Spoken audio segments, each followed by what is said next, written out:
26th of September 1986, Jalalabad Air Base, Afghanistan. The dawn sun bleeds across the eastern Hindu Kush. The temperature is already climbing, the thin, dusty air vibrating with the deep-throated growl of turboshaft engines. On the tarmac of the Soviet-held base, a pair of Mi-24 Hind attack helicopters stand ready, their shadows long and predatory. To the ground crew and the Desantniki assault troops loading in, these machines are mythic, flying tanks, skylords. Inside the lead Hind's cockpit, the atmosphere is one of focused routine. The pilot, a senior lieutenant, scans his gauges. 7mm Yak-B Gatling gun. They have flown this pattern 100 times. Support a convoy, strike a suspected mountain position, return. The war has a rhythm. Mujahideen anti-aircraft fire is ragged, inaccurate. A threat of chance, not of precision. They feel the thick armor plating around them. They trust it. The Hind lumbers into the air, a titan of noise and dust. It banks west toward the green strip of the Kunar Valley. Below, the landscape is a maze of terraced fields and rock-walled gullies. The crew's eyes sweep the ground for the telltale puffs of DSHK heavy machine gun fire. 10 minutes into the sortie, the valley narrows. The helicopter slows, beginning a turning maneuver to cover a pass. Suddenly, a sound alien to their experience cuts through the engine's roar. A thin, piercing, synthetic scream from the F-15 Berioza missile approach warning system. The cockpit light blazes a frantic red. It is not the lazy, ascending tone of a heat-seeking SA-7 Grail, a known, manageable threat. This is a shriek of imminent digital certainty. The pilot's eyes dart to the direction indicator. It points not to the ground, but to a rocky outcrop above their flight path. A cold, incomprehensible terror takes hold. The gunner shouts something lost to the alarm. They have been seen, tracked and targeted from an impossible angle by something that was not there before. In the final second, the pilot's hand reaches for the flare dispenser, but the sequence is already written in fire. The world outside the armored glass erupts in a blinding, sun-hot sphere of orange and black. The last conscious thought is not of shrapnel, but of a terrifying, unveiled truth. They were not just shot at, they were chosen. This single violent event was not an anomaly. It was the first deafening note of a new kind of war, where the battlefield had become transparent for one side and a deadly maze for the other. To understand the shockwave that followed, we must rewind to the beginning, to the era of unchallenged Soviet dominion in the Afghan sky. To comprehend the profound shock of that moment over Jalalabad, one must first understand the absolute aerial hegemony the Soviet Union established from the very first hours of its Afghan intervention. On the night of December 24th, 1979, the war began not with a ground assault, but with an aerial armada. An-22 and An-12 transport aircraft flying in tight, continuous loops from Termez in the Soviet Union began disgorging the core of the 105th Guards Airborne Division onto the tarmac of Kabul International Airport. Simultaneously, elements of the 103rd Guards Airborne Division landed at Bagram. They seized key junctions, communication centres and government buildings. The coup de grace was delivered from the sky. Elite KGB Zenit and Grom groups, arriving on transport planes, stormed the Tajbeg Palace and assassinated President Hafizullah Amin. The message was clear. Soviet power descended from the air, and it was decisive. For the initial invasion force and the subsequent 40th Army, air power was not merely a component of combat, it was the central nervous system and the iron fist of the occupation. Afghanistan's terrain, a brutal expanse of mountain ranges, deep valleys and trackless deserts, made ground movement slow, predictable and vulnerable. The helicopter, and specifically the Mi-24 Hind, became the solution. It was a unique and terrifying weapon of its time. Western observers called it a flying tank. But this was incomplete. It was a hybrid, a gunship, a troop transport, and a psychological weapon all in one. 7mm rounds, its stub wings could carry a staggering load of ordnance, 57mm rocket pods, 500 kgs bombs, and later UPK-23 gun pods, and 9K-114 Sturm anti-tank missiles. 7mm Yak-B could shred mud brick walls and human bodies with equal ease. The Hind's tactical doctrine was simple and brutal. It would swoop into a valley, often at near treetop level, using terrain masking before popping up to unleash its payload on a Mujahideen position or village suspected of harbouring fighters. It could then land and deploy a squad of Desantniki, air assault troops, to clear the area. For the Mujahideen in these early years, the Hind was the incarnation of a modern technological terror. Its approach was preceded by a thundering vibration they called Shaitani Arwa, the screaming devil. Against it, their arsenal was pathetically inadequate. The primary threat was the man-portable, infrared-guided 9K32 Strela II, known in the West as the SA-7 Grail. It was a first-generation system, slow, susceptible to countermeasures, and easily defeated by flying toward the sun or dispensing simple magnesium flares. Heavy machine guns like the DSHK and ZPU-4 were lethal, but required static emplacement, making them vulnerable to preemptive strikes. Hitting a fast, low-flying Hind with a rifle or a machine gun was an act of defiance, not a reliable military tactic. This period, from 1980 to 1985, represented the zenith of Soviet aerial confidence. Statistics tell the story. In the first 5 years of the war, the Soviet Air Forces, VVS, and Army Aviation lost aircraft, but the rates were deemed acceptable, a cost of doing business in a counterinsurgency. Helicopter and fixed-wing pilots developed a sense of ingrained superiority. Their cockpits were sanctuaries. They owned the vertical space. The war from 2,000 feet was a manageable series of coordinates and fire missions.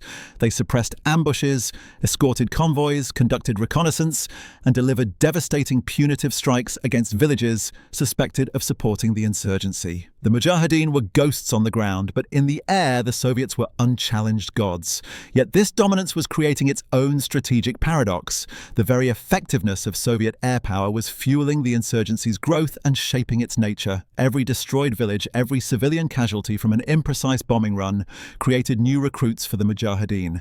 And in the shadows, watching this brutal aerial ballet through satellite imagery, signal intercepts and CIA field reports, a rival superpower was calculating. The United States saw an opportunity not just to bleed the Soviet Union, but to test a new generation of warfare in a remote, punishing laboratory. The American response would not be to build a better helicopter, but to build a system designed to tear the sky out from under the Soviet pilots' feet. Alwaz Langley, and the secure training camps of Pakistan's northwest frontier province. S response to the Soviet invasion under President Jimmy Carter was cautious but definitive. The USSR could not be seen to conquer Afghanistan unchallenged. Covert aid began trickling in, funds, propaganda, and most importantly, weapons. But these were largely obsolete, deniable systems. British-made Lee Enfield rifles, Egyptian-licensed copies of the Soviet RPG-7, and the early flawed SA-7 missiles. It was a holding action designed to make the occupation costly, not to change its fundamental calculus. The election of Ronald Reagan in 1980 transformed this trickle into a deliberate, escalating torrent. Reagan's worldview framed the conflict in stark ideological terms, a final battleground of the Cold War, where the evil empire could be given its own Vietnam. The policy, championed by CIA Director William J. Nas Amayand. KC became known as the Reagan Doctrine, active militant support for anti-communist insurgencies worldwide. Afghanistan was its centerpiece, funding ballooned from tens of millions to over $600 million per year by the mid-1980s, matched dollar for dollar by Saudi Arabia. But this was no longer just about money or quantity of arms. It was about a qualitative technological leap. The crucible for this leap was a painful, years-long observation. CIA case officers, Pakistani Inter-Services Intelligence (ISI) handlers, and Mujahideen commanders filed consistent, desperate reports. Soviet air power was the single greatest obstacle to victory. Convoys could not move. Massing forces for an attack was suicidal. The psychological toll was immense. The existing weapons were not enough. The United States needed to provide a system that was lethal, portable, simple enough to be operated by an illiterate farmer, yet advanced enough to defeat modern Soviet countermeasures. S-military, the General Dynamics FM-92 Stinger. The Stinger was not merely an improved missile, it represented a generational shift in man-portable air defense, MAN-PADS. Its predecessor, the FM-43 Red-Eye, had severe limitations. It could only engage from behind, chasing a jet's hot exhaust, and its operator had to keep the target locked until impact. The Stinger solved these problems. It featured an all-aspect passive infrared seeker head, cooled by a sealed argon bottle. This cooling allowed its seeker to be sensitive, not just to the intense heat of an engine exhaust, but to the broader, fainter infrared signature of an aircraft's skin friction and engine casing, meaning it could engage a target head-on. Its IFF, identification friend or foe system, while often removed or non-functional in the Afghan theatre, hinted at its sophistication.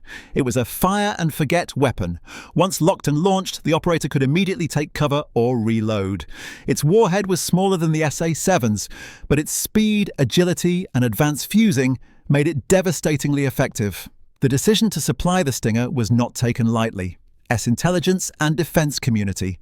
The blowback hawks warned that such advanced technology could fall into the hands of terrorists, be used against civilian airliners, or eventually be turned on the West.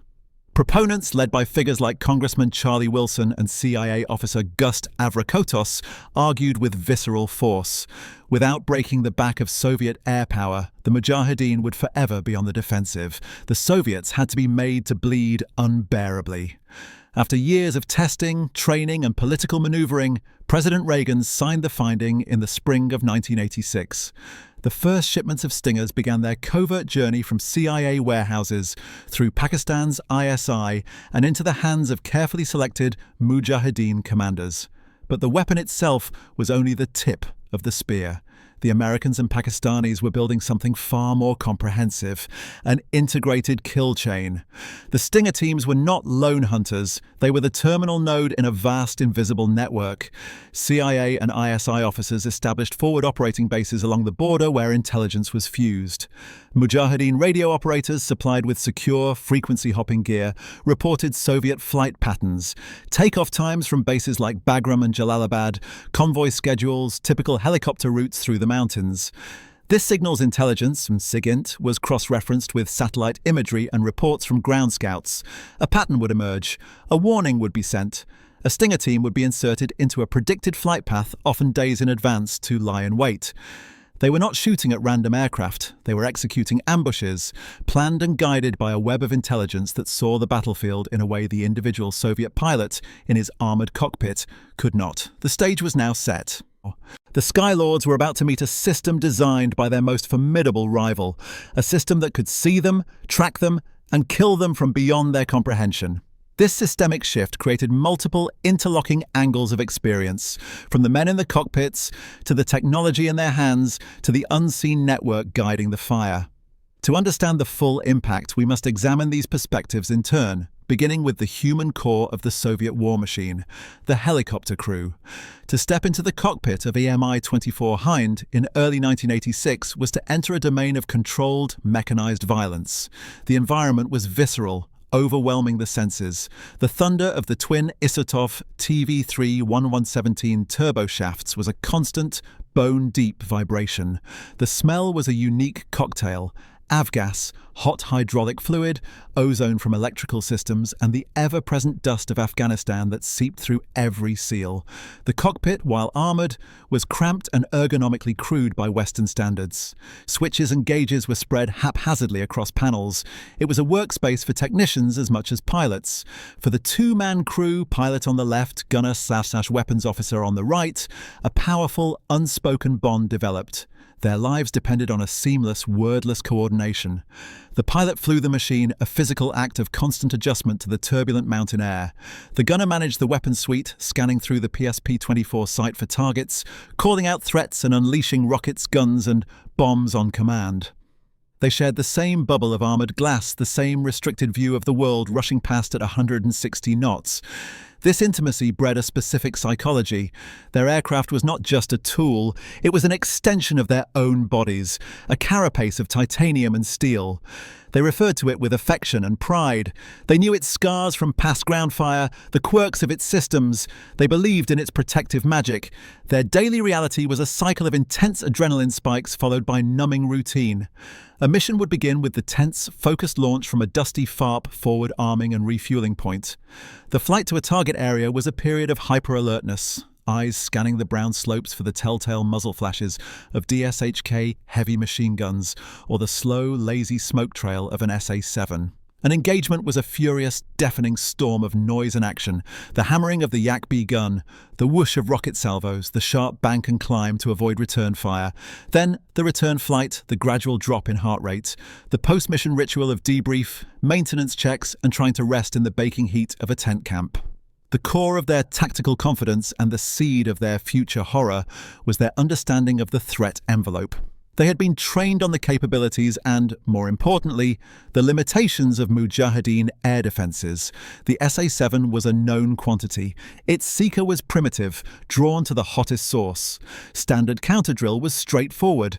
Upon hearing the missile launch warning or seeing the smoke trail, turn sharply into the missile, presenting your hottest exhausts, dispense flares, and dive toward the ground. It was a maneuver of active defiance. The heavy machine guns were a statistical threat. Flying fast, low, and unpredictable reduced the risk to a gamble. This knowledge created a cognitive framework. The sky was dangerous, but it was a danger they could manage. Their skill, their machine, and their procedures formed a triad of perceived invulnerability. They were knights in armored helicopters, and the Mujahideen were peasants with pikes. They did not yet understand that a new weapon had been introduced to the battlefield, one that didn't just challenge their tactics, but completely invalidated their understanding of the fight. This shift from a manageable threat to an existential one hinged entirely on the physical object now in the hands of their enemy. It was a system that represented the peak of American microengineering, a tool so potent it would become legend. The object that would shatter the Soviet pilot's reality was a masterpiece of focused engineering. The FIM-92 Stinger, when carried on the shoulder of a Mujahideen fighter, weighed just 35 pounds. Its launch tube was a sealed fiberglass cylinder, maintenance-free for years. To the untrained eye, it was merely another tube, but within its compact form was a concentration of technologies that represented a decade of American defense research. The heart of the system and the source of its terrifying efficiency was the seeker head. Unlike the primitive, uncooled seeker of the SA-7 Grail, the Stinger's seeker was cooled by a sealed argon gas bottle, activated just seconds before firing. This cooling dramatically increased its sensitivity, allowing it to detect not just the intense infrared plume of a jet or helicopter exhaust, but the broader, subtler skin friction heat signature of the aircraft body itself. This was the all-aspect capability. A Soviet Hind no longer had to be flying away, presenting its hot engines. It could be facing head-on in a hover or in a banking turn. Any aspect was a vulnerable aspect. The seeker also incorporated sophisticated rosette scan pattern, ROSE technology, making it highly resistant to early infrared countermeasures like flares.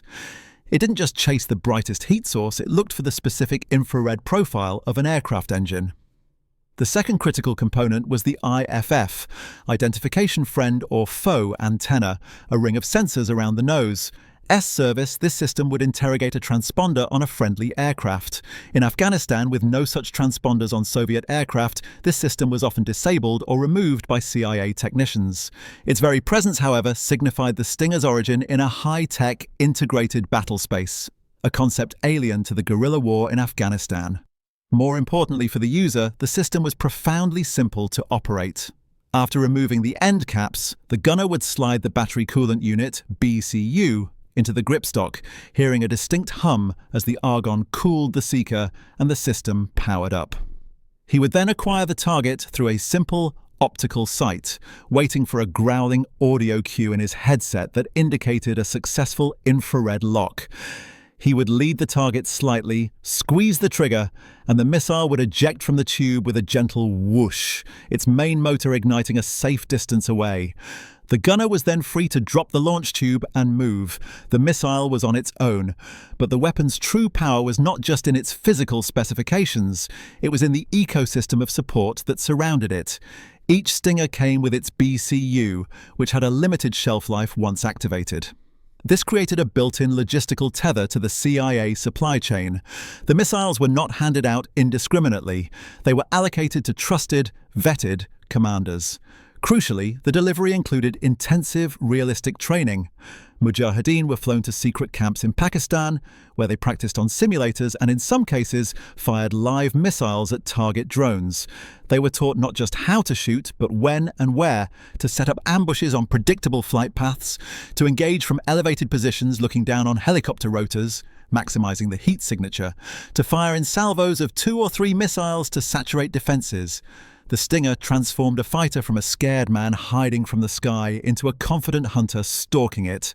The psychological transfer was as significant as the technological one. The weapon carried with it the aura of American invincibility. However, even a hunter needs to know where the prey will be. The Stinger's lethal success was not the result of random chance encounters. It was the product of a meticulous, invisible intelligence architecture that turned the entire theater of war into a sensor grid, funneling information to the man with the tube on his shoulder. This network was the true force multiplier, the system that allowed the Stinger teams to be in exactly the right place at precisely the right time. This system operated in layers, each feeding the next, transforming the chaotic battlefield into a curated set of targets for the hunter teams on the ground. It was this web, more than any single weapon, that created the profound disorientation Soviet pilots experienced, the feeling of being watched, predicted, and hunted by an unseen enemy. The first layer was human intelligence, HUMINT, but systematized to an unprecedented degree. The CIA, in partnership with Pakistan's ISI, did not just distribute weapons. They cultivated sources and standardized reporting. Mujahideen commanders and dedicated radio operators were supplied with secure, frequency-hopping radios like the Harris RF-5000. They were trained in basic observation protocols, noting the exact times of Soviet takeoffs from major air bases, Bagram, Shindand, Jalalabad, logging the types and numbers of aircraft, mapping standard flight corridors used for convoy cover or supply runs. This information was not hoarded locally. It was transmitted back to forward operating bases along the Pakistani border, such as those near Parachinar or Miram Shah, manned by CIA case officers and ISI counterparts. Here, the second layer, signals intelligence, SIGI RENT, interlaced with the first. The United States National Security Agency, NSA, and its partners dedicated substantial resources to monitoring Soviet communications in Afghanistan. They tracked the radio traffic of Soviet air controllers, the homing beacons of their navigation systems, and even the unencrypted chatter between pilots. Patterns emerged, call signs for specific missions, code words for operations, the digital fingerprints of aircraft transponders. This electronic eavesdropping provided a real-time overlay of Soviet aerial activity, corroborating and refining the reports coming from the ground. The third layer was geospatial and photographic intelligence. CIA analysts, often in Langley, pored over satellite imagery and high-altitude U-2 reconnaissance photos. They identified and mapped Soviet forward airfields, helicopter staging areas, FARPs, and the supply roads that required constant aerial protection. They could see where helicopters were parked, how many, and sometimes even their state of readiness. This God's eye view allowed planners to understand Soviet logistical dependencies and predict where air power would be most heavily concentrated. The fusion of these three streams occurred at the forward bases. CIA officers, often former military pilots or special operations personnel, acted as targeting analysts. They cross-referenced HUMINT reports of a planned Soviet ground offensive in the Panjshir Valley, with SIGINT intercepts of increased air traffic from Bagram and satellite photos showing helicopter buildup at the Roka FARP. From this, they could deduce with high confidence the likely flight paths the Hinds would take into the valley, the choke points where the mountains forced them into predictable corridors. Then came the decisive action, the placement of the hunter. The team would infiltrate the area, often days in advance, establishing a hidden position with clear sightlines down the predicted flight path. They would wait not for any aircraft, but for the specific aircraft following the specific pattern their unseen American and Pakistani handlers had foretold. This was the horror that dawned on Soviet aviators. The Stinger launch was not an accident of war. It was the conclusion of a complex, transcontinental analytical process. When the missile approach warning system screamed, it wasn't just detecting an infrared seeker. It was announcing that an entire system, stretching from a shepherd with a radio in the Hindu Kush to a satellite in polar orbit to an analyst in Virginia, had successfully conspired to end their flight. They were not fighting a man with a missile, they were fighting a network. And for the men operating within that network, the Stinger was not just a weapon, it was a transformative tool of empowerment that rewrote the very rules of engagement. For the Afghan Mujahid chosen to receive the Stinger, the transition was not merely a change in equipment, it was a profound psychological and tactical metamorphosis. Prior to 1986, the relationship with Soviet aircraft was defined by absolute vulnerability. The approach of the Shaitani Arwa meant diving for cover in a ditch or a cave, pressing oneself into the earth and hoping the storm of rockets and cannon fire would pass. Survival was a matter of chance, and defiance was largely symbolic, firing an AK-47 at a retreating helicopter silhouette. The sky was a Soviet domain. The training in Pakistan initiated a fundamental rewiring. Selected for their loyalty and discipline, fighters were taken to remote camps. The training was rigorous and practical. They learned to handle the BCU, to acquire a target through the sight, to interpret the audible lock-on signal. They practiced on simulators that mimicked the closing speed of a helicopter. In some cases, they fired live missiles at target drones, experiencing the weapon's real power and confirming its efficacy. This process instilled a sense of elite status. They were no longer just mujahideen, they were anti-aircraft gunners, a specialized, valued asset. The CIA handlers emphasized patience, discipline, and shot selection. Wait for the right moment, the best angle, the surest kill. Every missile was precious. This new identity catalyzed a revolution in guerrilla tactics. The lone fighter with a Stinger was ineffective. A typical cell consisted of the primary gunner, a backup gunner with a second missile, several security fighters with rifles and RPGs to protect against ground attack, and a radio operator linked to the broader intelligence web. Their operations were deliberate acts of counter-ambush. They would move into a pre-designated area, often at night. They would select a position with a commanding view of a valley or pass, preferably on a slope looking slightly down on the expected flight path, maximizing the heat signature of the helicopter's engine deck and rotors. They would camouflage themselves meticulously, understanding that Soviet pilots and accompanying Mi-8 HIP observation helicopters were visually scanning for threats. Then they would wait. For hours, sometimes days. This was a new form of warfare for them, a static, patient hunt rather than a mobile raid. When the target appeared, the ritual was precise. The gunner would power up the system, hearing the satisfying hum. He would track the approaching aircraft, leading it slightly, waiting for the growl in his headset that meant the cooled seeker had a firm lock. The psychological dynamic had completely inverted. Instead of fear, there was a cold, focused anticipation. They were not hiding from the monster, they were lining up the crosshairs on it. The act of firing was almost anticlimactic, a soft pop and a whoosh as the missile streaked away, leaving a thin, corkscrewing trail of smoke. The subsequent moments were a mix of exultation and immediate danger. A successful hit was celebrated, but the cell knew its position was now revealed. The standard drill was to immediately abandon the launch tube, grab the other missile, and displace, moving to a pre-arranged alternate position or exfiltration route before Soviet ground troops could be dispatched or surviving aircraft could orbit back for revenge.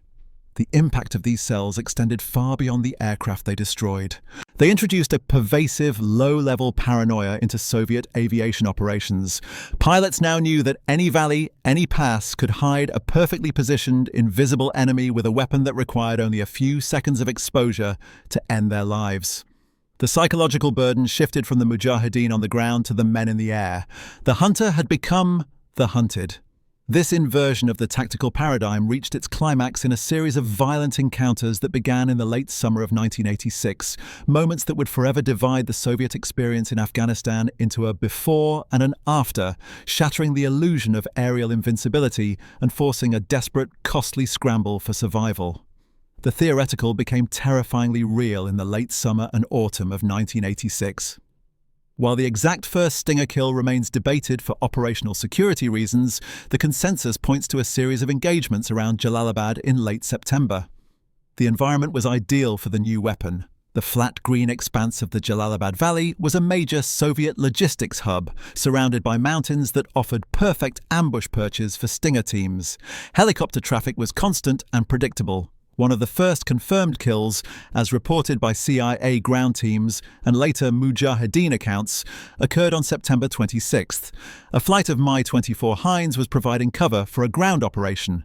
A Stinger team, likely inserted based on intelligence predicting the flight path, engaged from a hillside. The lead helicopter, struck by a missile it never saw coming, disintegrated in mid-air. The wreckage, scattered across the valley floor, was not just metal and flesh, it was the physical evidence of a broken paradigm. The CIA teams, monitoring from a distance, collected serial numbers from the missile fragments and corroborated the kill. The message was flashed back to Langley and to the ISI. The system worked. The shockwave propagated with brutal speed. Within weeks, reports flooded in from across the country.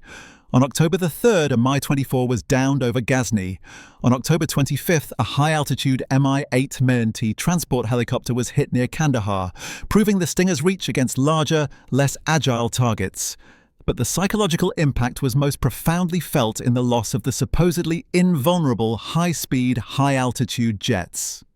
In early November, a Su-25 Grach Frogfoot close air support aircraft, the Soviets' toughest and most survivable attack plane, was hit by a Stinger while conducting a bombing run. The pilot, Captain Alexander Rutskoy, a future vice president of Russia, managed to eject after a fiery struggle with the controls, but his aircraft was lost. The message was unequivocal. No altitude within the Stinger's engagement envelope was safe. The safe bombing run at 10,000 feet was a myth. The immediate tactical reaction within Soviet squadrons was a mixture of confusion and raw fear. The old drills were useless. The Berioza warning system's new, distinctive screech for the Stinger's high-speed seeker became a sound of dread. Pilots reported seeing the thin, spiraling smoke trail, dubbed the Threads of Death, streaking towards them with unnatural accuracy. The confidence born of years of dominance evaporated, replaced by a pervasive anxiety. Sortie discipline began to fray. Pilots, terrified of lingering in a threat zone, would often release their ordnance from greater distances and less accurate angles before breaking away. The close air support that ground troops relied upon became hesitant, unreliable. The intimate synergy between the motor rifle troops, and their air cover, a cornerstone of Soviet tactics, began to dissolve. Commanders in Kabul and Moscow received the initial reports with a combination of disbelief and alarm. The Politburo demanded explanations. The KGB and GRU launched frantic operations to acquire an intact Stinger for Soviet scientists to reverse engineer. Bounties were offered. Yet, the proof was in the mounting loss rates. In the final quarter of 1986, Soviet and DRA aircraft losses spiked dramatically. Estimates suggest the Stinger was responsible for downing an average of 1 aircraft per day in this period. The weapon had achieved its primary strategic objective. It had gained air superiority denial over key areas of Afghanistan. The Soviets no longer owned the sky. They contested it at a horrific and unsustainable cost. The era of adaptation had begun, but it would be an adaptation born of desperation, leading to tactics that were both technically ingenious and morally catastrophic, further deepening the war's brutal legacy. Yes, confronted with a threat that invalidated their doctrine, the Soviet military machine reacted with a combination of rapid technical improvisation and a grim escalatory shift in tactics. The immediate stopgap response was a frantic push for countermeasures. Aircraft were hastily fitted with additional ASO-2V flare dispensers, containing not just the old magnesium flares, but new types with more complex burn patterns to better mimic engine signatures. Pilots, once trained to turn into a missile threat, now drilled on violent, energy-sapping, jinking maneuvers at the first warning, trading mission effectiveness for survival. They began flying at higher altitudes when possible, even though this reduced bombing accuracy for fixed-wing aircraft and rendered helicopter gun runs nearly impotent. The Hind, built for low-altitude aggression, was now often seen prowling nervously at the very upper limits of its operational ceiling. A tiger turned into a wary, distant bird of prey. A more systematic technological fix was the widespread introduction of exhaust deflectors, or pot scrubbers, on helicopters. These were crude metal grates installed over engine exhausts designed to mix the hot gases with cooler ambient air, thereby reducing the infrared signature.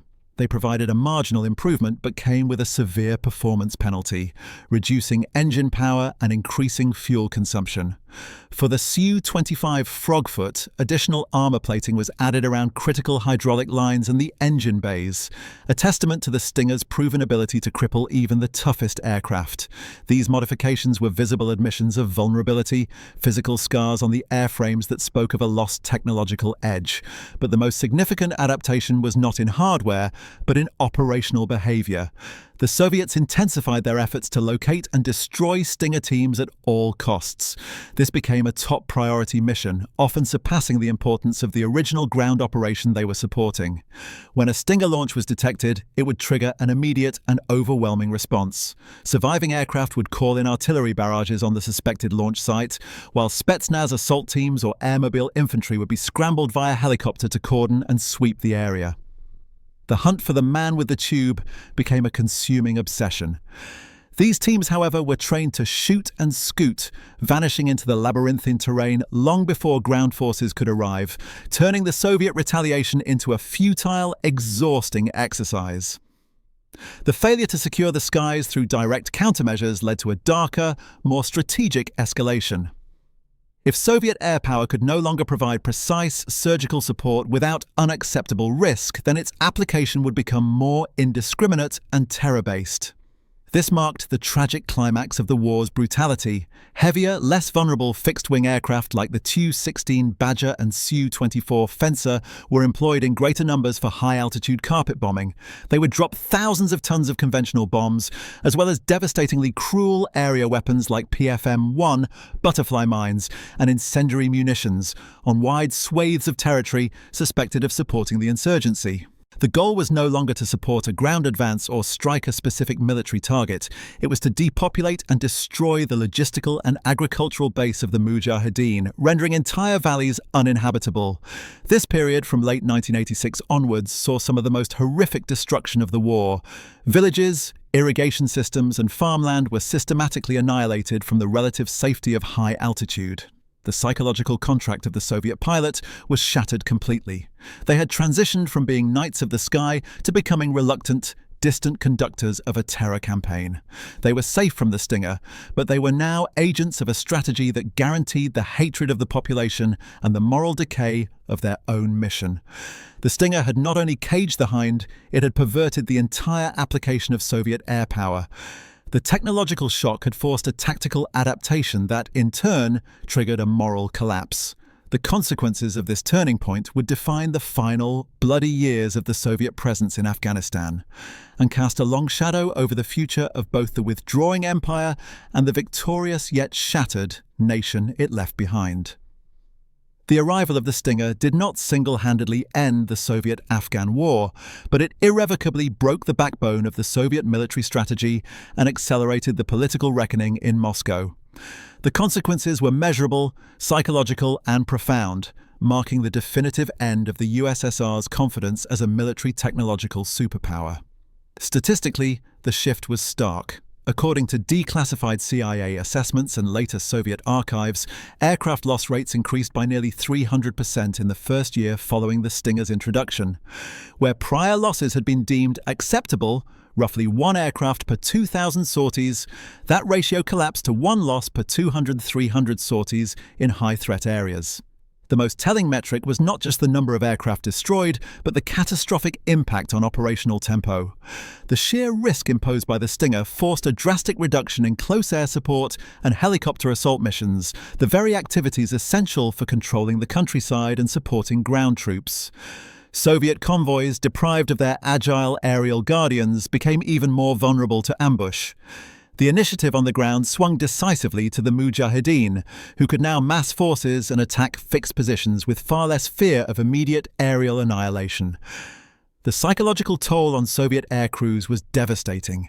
A new, grim vocabulary entered their lexicon.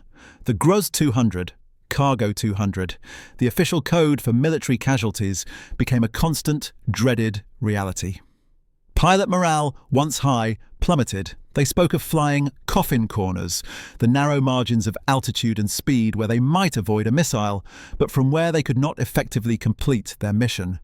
The stress became physical and observable: nervous exhaustion, operational mistakes, and a sharp increase in mechanical failures that kept aircraft on the ground.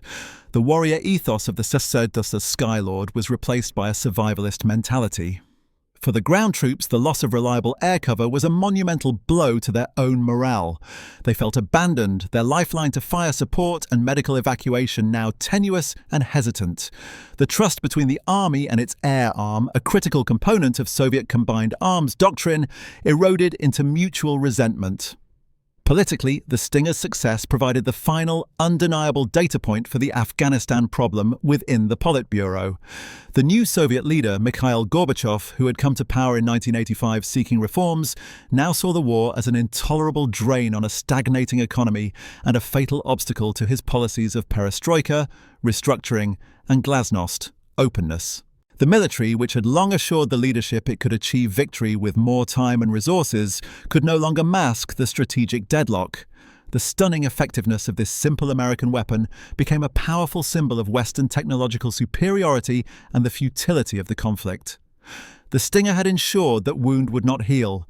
The withdrawal itself, conducted from May 1988 to February 1989, was a testament to the new aerial reality. The retreating Soviet columns were harassed continuously, but the air cover provided was overwhelmingly focused on protecting the withdrawal corridors themselves, often using massive artillery and aerial bombardments to create safe zones. It was a far cry from the aggressive, wide-ranging air dominance of 1980. The last Soviet soldier to cross the Friendship Bridge over the Amu Darya on February 15, 1989, left behind a country where the myth of Soviet invincibility had been shot from the sky. But the legacy of the technological shockwave was not confined to the borders of Afghanistan. It echoed in design bureaus in Moscow, in war rooms in Washington, and in the global arms bazaar, setting the stage for a new era of asymmetric warfare and sparking a desperate scramble to reclaim or maintain the high ground. Yes, the fall of the last Soviet Hind in the mountains of Afghanistan sent shockwaves far beyond the Hindu Kush. The conflict had served as a brutal open-air laboratory, and the results were meticulously studied in Moscow, Washington, and capitals around the world, fundamentally altering military doctrine, weapons development, and the geopolitical calculus of proxy warfare. In the Soviet Union, the humiliation was acute and catalyzed a profound internal crisis within the military-industrial complex. The Stinger was a stark advertisement of American microelectronics and systems integration, fields in which the USSR had fallen critically behind. Post-war assessments, conducted by a newly introspective general staff, forced a painful re-evaluation of helicopter design and air assault doctrine. The next generation of Russian attack helicopters, the Mi-28 Havoc and the K-50 Black Shark, bore the scars of Afghanistan in their very DNA. They incorporated more powerful infrared suppression systems, armoured cockpits designed to survive crashes, and critically, a new emphasis on night fighting capability. The lesson was clear. To survive on the modern battlefield, aircraft had to fight in the dark when first-generation manpads like the Stinger were blind. This pivot to night operations became a cornerstone of post-Soviet Russian military theory. Furthermore, the experience birthed a lasting paranoia about portable air defenses that continues to shape Russian air operations in conflicts like Chechnya and Syria, where airspace is never considered fully permissive. For the United States and the CIA, the Stinger program was hailed as an unqualified triumph of covert action. It validated the Reagan doctrine and emboldened Washington to pursue more aggressive proxy interventions. The weapon itself attained near-mythical status, its effectiveness sometimes overstated, but its psychological impact undeniable. However, the blowback predicted by skeptics materialized with frightening speed.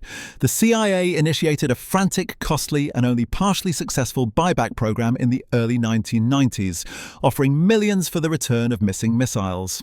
Dozens, however, remained unaccounted for.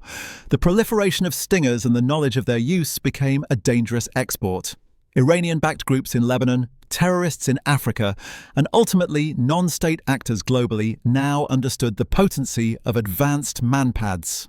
The spectre of a civilian airliner being downed by a lost Stinger entered the realm of catastrophic possibility, permanently raising the global security stakes.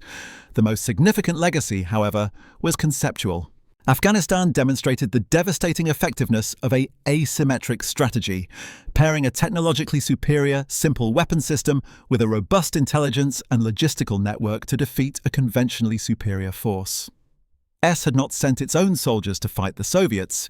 It had empowered a proxy with a tool that multiplied their effectiveness 100-fold. This model, identifying an adversary's critical vulnerability, in this case low-altitude air support, and exploiting it with precision, became a blueprint for future American engagements. It was a precursor to the networked, sensor-to-shooter paradigm that would define the American way of war in the 1990s and 2000s. The conflict proved that in the modern age, victory could be engineered from a distance through technology, intelligence, and a willing local partner. Finally, the war and its dramatic technological turning point shattered the remaining illusions of Soviet military invincibility that had lingered since World War II. It exposed systemic weaknesses in technology, tactics, and morale to the entire world. This perceived weakness was a catalyst, encouraging independence movements within the Eastern Bloc and convincing dissidents that the empire was vulnerable. The bleeding wound in Afghanistan weakened the patient at a critical moment, contributing to the internal pressures that would lead to the dissolution of the Soviet Union just 2 years after the last soldier left Kabul. The sky over Afghanistan, once a symbol of Soviet power, had become the theatre of its most visible and demoralizing defeat. A defeat engineered not by a rival army, but by a network of intelligence, a simple green tube, and the unyielding will of the resistance it empowered. This complex legacy of tactical innovation, strategic blowback, and geopolitical upheaval demands a final reflection on what the violent intersection of man and machine in those mountains ultimately meant. The duel over the Hindu Kush between the Soviet Hind and the American Stinger was more than a tactical engagement. It was a philosophical collision between two visions of power. On one side, the Soviet model, brute force, industrial age might made manifest in armoured, roaring machines, symbols of a state that believed in the supremacy of mass and metal. On the other, the emerging American paradigm, a network-centric, intelligence-driven approach that valued precision, miniaturization, and the empowerment of the individual combatant with godlike tools. The true horror for the Soviet pilot was not merely the explosion that tore his aircraft apart. It was the profound disorientation that preceded it, the realization that his domain had been mapped, his routines decoded, and his vulnerabilities catalogued by an invisible, omniscient enemy. The Stinger was not just a better missile, it was the terminal expression of a system that saw the battlefield in its entirety. The pilot in his armoured cockpit was suddenly isolated, a giant in a glass maze, while his opponent, connected to a web of satellites and radio signals, operated with the calm certainty of a predator who has already won. This shift heralded the dawn of the modern automated battlefield, where the human warrior is both empowered and subsumed by the network. The Afghan Mujahideen with a Stinger was not a primitive fighter. He was the most advanced node in a global intelligence grid. The war proved that technological supremacy was no longer solely about the size of the gun, but about the quality of the information guiding it. It was a lesson written in fire and metal that would echo through the sands of Iraq and the mountains of the Balkans, shaping a new century of warfare. In the end, the mountains of Afghanistan served as a cruel and impartial auditorium. They judged the Soviet system and found it too rigid, too loud, too blind. They validated an American approach that was flexible, silent, and all-seeing. The conflict left behind a shattered nation, a generation of veterans haunted by a lost sense of invincibility, and a world forever aware that the balance of power could be undone not by an army, but by an idea, shipped in a crate and placed on the shoulder of a determined man. The sky was never the same again.